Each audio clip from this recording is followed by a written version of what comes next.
ஆண்டவராகிய இயேசு கிறிஸ்துவின் நாமத்தினாலே உங்களுக்கு என்னுடைய அன்பான வணக்கத்தையும் வாழ்த்துக்களையும் தெரிவித்துக் கொள்கிறேன். இன்றைய இரவு தியானத்திற்கு ஆதாரமாக வேதத்திலிருந்து நான் ஒரு வசனத்தை வாசிக்கிறேன். ஏசாயா தீர்க்கதரிசியின் புத்தகம் 54வது அதிகாரம் 10ஆம் வசனம். ஏசாயா 54:10. மலைகள் விலகினாலும் பர்வதங்கள் நிலை பெயர்ந்தாலும் என் கிருபை உன்னை விட்டு விலகாமலும் என் சமாதானத்தின் உடன்படிக்கை நிலை பெறாமலும் இருக்கும் என்று உன்மேல் மனதுருகுகிற கர்த்தர் சொல்லுகிறார். மலைகளே விலகி போகலாமா, பர்வதங்கள் கூட நிலை பெயராமலாம் பெயருமாம். ஆனால் அவருடைய கிருபை நம்ம விட்டு விலகாதான். கிருபை என்றால் என்ன? தகுதியற்ற நமக்கு ஆண்டவர் காட்டுகின்ற இரக்கம், தகுதி இல்லாத நமக்கு ஆண்டவர் பாராட்டுகிற தயை, கொஞ்சம் கூடவே தகுதி இல்லாத நமக்கு ஆண்டவர் கொடுக்கிற ஆசீர்வாதம், இதை தான் நாம் கிருபை என்று சொல்லுகிறோம்.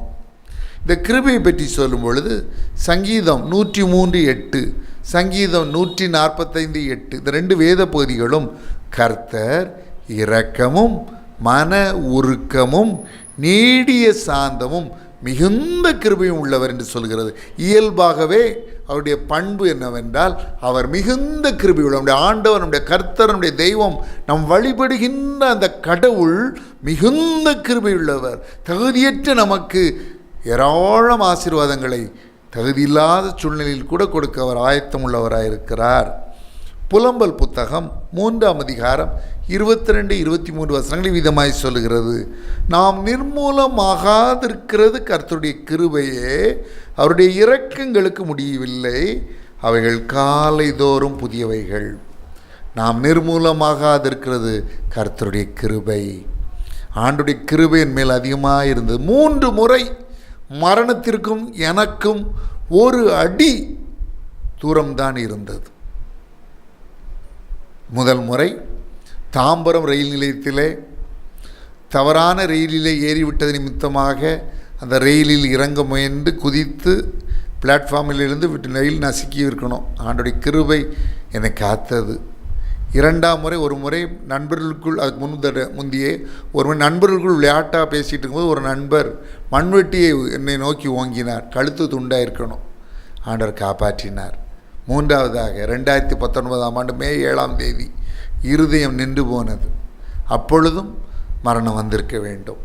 3 முறையுடைய கிருபை தான் நான் நிர்மூலமாகாமல் என்னை காப்பாற்றியது. உங்களுக்கும் இதே போல பல அனுபவங்கள் உங்களுடைய வாழ்க்கையில் இருந்திருக்கலாம். நீதிமொழிகள் 3ஆம் அதிகாரம் 34ஆம் வசனம், 1 பேதுரு 5ஆம் அதிகாரம் 5ஆம் வசனம், யாக்கோபு 4ஆம் அதிகாரம் 6ஆம் வசனம். இந்த 3 வசனங்களும் சொல்லுகிறது, தாழ்மையுள்ளவர்களுக்கோ கிருபை அளிக்கிறார். தாழ்மையோடு நாம் வாழ வேண்டியது அவசியம். காரணம், தாழ்மையோடு இருக்கிற தேவ பிள்ளைகளுக்கு தேவன் கிருபை அளிக்கிறார்.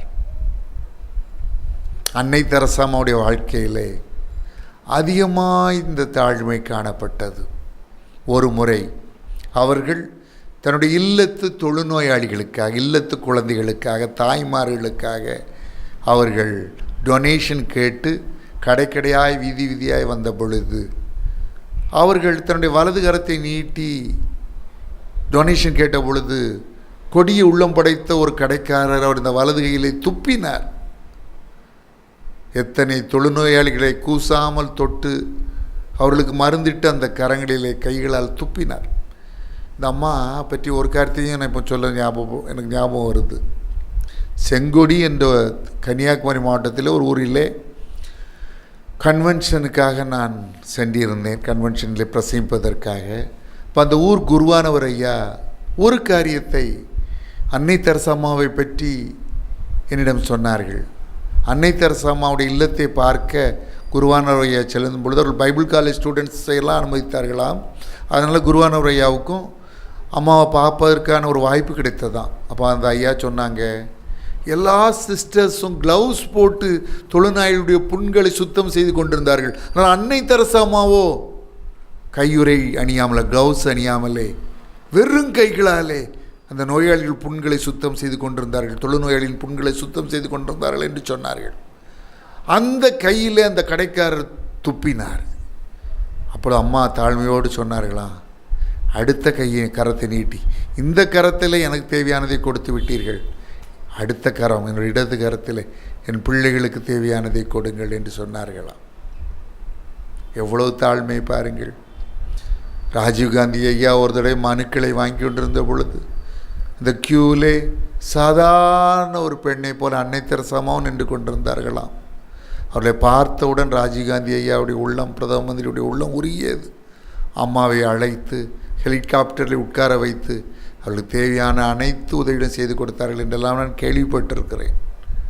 அந்த தாழ்மை நம்ம ஒவ்வொருவருக்கும் அவசியம். அவங்க எவ்வளோ பெரியவங்க! அன்னை தெரசாம்மா பாரத ரத்னா விருது பெற்றவர்கள், அவர்கள் நோபல் பரிசு, அமைதிக்கான நோபல் பரிசு பெற்றவர்கள், உலக புகழ் பெற்றவர்கள். ஆனால் எவ்வளவு தாழ்மை அவரிடத்தில் இருந்தது. அதே தாழ்மை நமக்கு வேணும். ஓரல் ராபர்ட்ஸ்ட அவங்க அம்மா சொன்னாங்களாம், அமெரிக்காவை சுகமளிக்கும் ஊழியத்தினாலே அசைத்த, முழு உலகையே சுகமளிக்கும் ஊழியத்திலே அசைத்த அமெரிக்க தேசத்தை சேர்ந்த ஓரல் ராபர்ட்ஸ் ஐயாட்ட அவங்க அம்மா சொன்னாங்களாம். ஓரல் ராபர்ட்ஸ் ஐயா நல்ல உயரமான உருவம் கொண்டவர். அவங்க அம்மா ரொம்ப குள்ளமானவங்க. ஒரு நாள் வந்தாங்க. ஒரு குனிந்த அம்மா என்ன வேணும்னு கேட்டார். அம்மா ஒரு யோசனை, உனக்கு ஒரு ஆலோசனை சொல்கிறேன் தம்பி, கேட்டுக்கோ. முழு அமெரிக்காவுக்கு உண்பதாக நீ உயரமானவனாக இருந்தாலும் ஜனங்களுக்கு உண்பதாகவும் தேவனுக்கு உண்பதாகவும் உன்னை தாழ்த்த வேண்டும் என்று சொல்லி கொடுத்தார்களாம். அந்த ஆலோசனையை ஓரல் செய்ய கேட்டார்களாம். அதனால தான் அவர்கள் இவ்வளோ புகழ் பெற்றார்கள் என்று அவருடைய சரிதையில் வாசித்திருக்கிறேன். சங்கீதம் 103:11 சொல்லுகிறது, பூமிக்கு வானம் எவ்வளோ உயரமாக இருக்கிறதோ அவருக்கு பயப்படுகிறவர் மேல் அவருடைய கிருபையும் அவ்வளோ பெரிதாக இருக்கிறது. அவருக்கு பயப்படுகிறவர் மேல் அவருடைய கிருபை பெரிதாக இருக்கிறது. தேவனுக்கு பயப்படுகிறோமா? தாழ்மை குறித்த அந்த சம்பவங்களை சொன்னேன். யாருக்குன்னா வாலிப தம்பி தங்கைகளுக்கு. அநேக வாலிப தம்பி தங்கைகளுக்கு தாழ்மையே இல்லை. வயசுக்கு மரியாதை கொடுக்கறது இல்லை, பெரியவங்களை மதிக்கிறது இல்லை. அப்படி இருக்கக்கூடாது. நீங்கள் எவ்வளோ தாழ்மையாக இருக்கீங்களோ அந்தளவுக்கு தான் வாழ்க்கையில் ஆசீர்வாதம் பெறுவீங்க. வாழ்க்கையில் ஆசீர்வாதம் பெறணுன்னா நீங்கள் உங்களை எவ்வளோ தாழ்த்த முடியுமோ அவ்வளோ தாழ்த்துங்க. ஆண்டவர் உங்களை உயர்த்துவார். நீங்கள் உங்களை தாழ்த்தினீங்கன்னா ஆண்டவர் உங்களை உயர்த்துவார். தாழ்மை என்பது ஆண்டவருக்கு மிகவும் பிடித்தமான ஒரு குணம். லூக்கா 18:14, லூக்கா 14:11 தன்னைத்தான் தாழ்த்துகிறவன் உயர்த்தப்படுவான். நீதிமொழிகள் 18:12, நீதிமொழிகள் 15:33 சொல்லுகிறது, மேன்மைக்கு முன்னானது தாழ்மை. அதை மறந்து போகாதீர்கள். அதே மாதிரி ஆண்டவருக்கு பயந்த ஒரு வாழ்க்கை வாழணும். ஆண்டவருக்கு பயந்தவர்களுக்கு அவருடைய கிருபையும் பெரிதாக இருக்கிறது. நான் ஒரு நாளும் என்னுடைய ஹார்ட் ஃபெயிலியர் வந்த நாளை மறக்கவே மாட்டேன். அது மே 7 2019 என்னுடைய இருதயம் நின்று போனது. அன்றே மரண உயிர் போயிருக்கணும். ஏன் அப்படின்னா, நான் என்னுடைய பிறந்த நாள் அன்று, அதனால் நான் அன்றைக்கி ஆஸ்பத்திரிக்கு போகவே விரும்பலை. இன்னைக்கு கட்டாயப்படுத்தி தான் ஆஸ்பத்திரி கூப்பிட்டு போனாங்க.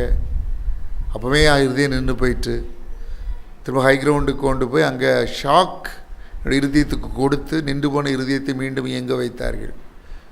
மரித்து போயிருக்க வேண்டிய நான் உங்கள் மத்தியில் இருப்பது ஆண்டுடைய கிருபை. பவுல் அப்போஸ்தலன் ஒரு காரியத்தை சொல்லுகிறார். 2 கொரிந்தியர் 8:9 நம்முடைய கர்த்தராகிய இயேசு கிறிஸ்துவின் கிருபையை அறிந்திருக்கிறீர்களே, அவர் ஐஸ்வர்யம் உள்ளவராயிருந்தும் நீங்கள் அவருடைய தரித்திரத்தினாலே ஐஸ்வர்யவான்களாகும்படிக்கு உங்கள் நிமித்தம் தரித்திரரானாரே. எவ்வளவு ஆறுதலான வேத பகுதி.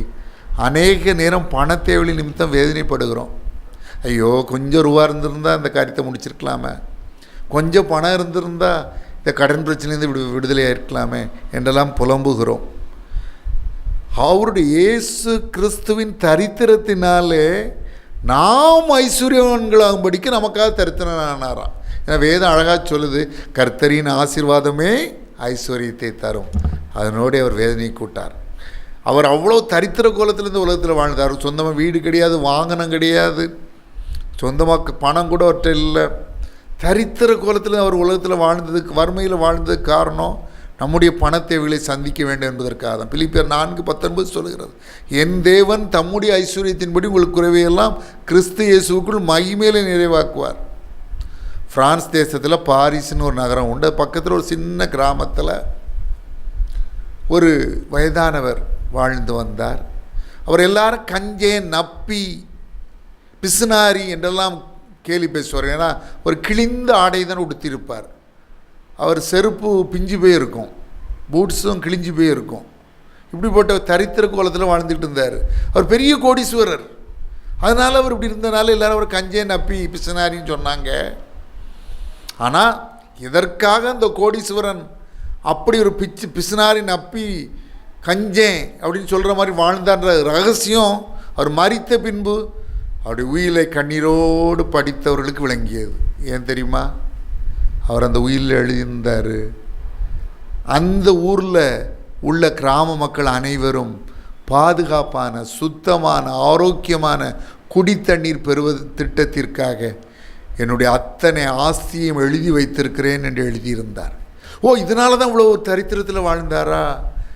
அத்தனை 1000 பேரும் நல்ல தண்ணியை குடிக்கணுன்றதுக்காகவே தன்னுடைய சம்பாத்தியத்தை கொடுக்கணுன்றதுக்காக வாழ்ந்தாருன்னு சொல்லி எல்லாரும் அழுதாங்களாம். ஆண்டவரும் அப்படி தான், நம்ம நல்லா இருக்கணுன்றதுக்காக அவர் கஷ்டப்பட்டார். நம்ம ஆசீர்வாதமாக வாழணுன்றதுக்காக அவர் சாபத்தை ஏற்றுக்கொண்டார். அவருடைய கிருபை அதுதான்.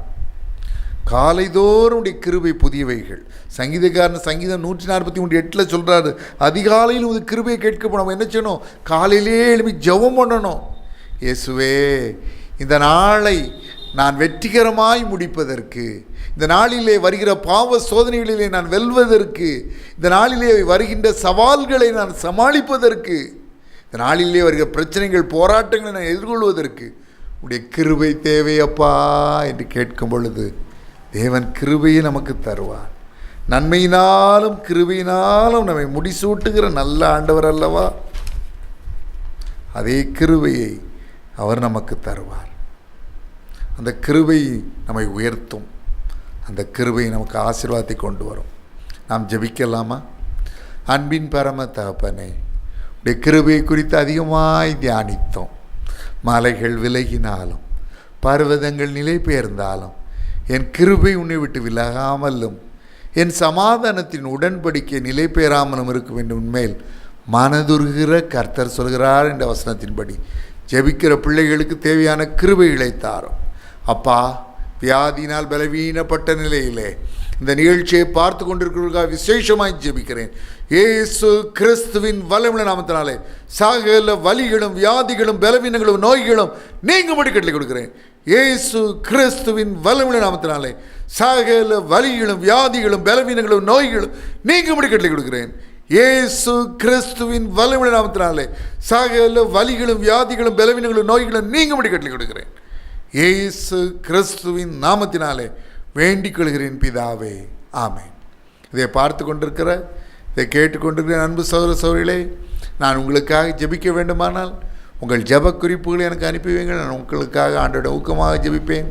என்னுடைய முந்தைய கடந்த நிகழ்ச்சிகள் மூலமாக ஆசீர்வாதங்களே, அற்புதங்களே, நன்மைகளே பெற்றிருப்பீர்கள். ஆனால் தயங்காமல் எனக்கு தெரியப்படுத்துங்கள். நான் ஒன்று சேர்ந்து ஆண்டவரை துதிக்க அது ஏதுவாக அமையும். ஆண்டவராகிய இயேசு கிறிஸ்து தாமே உங்களை ஆசீர்வதிப்பாராக. May God bless you.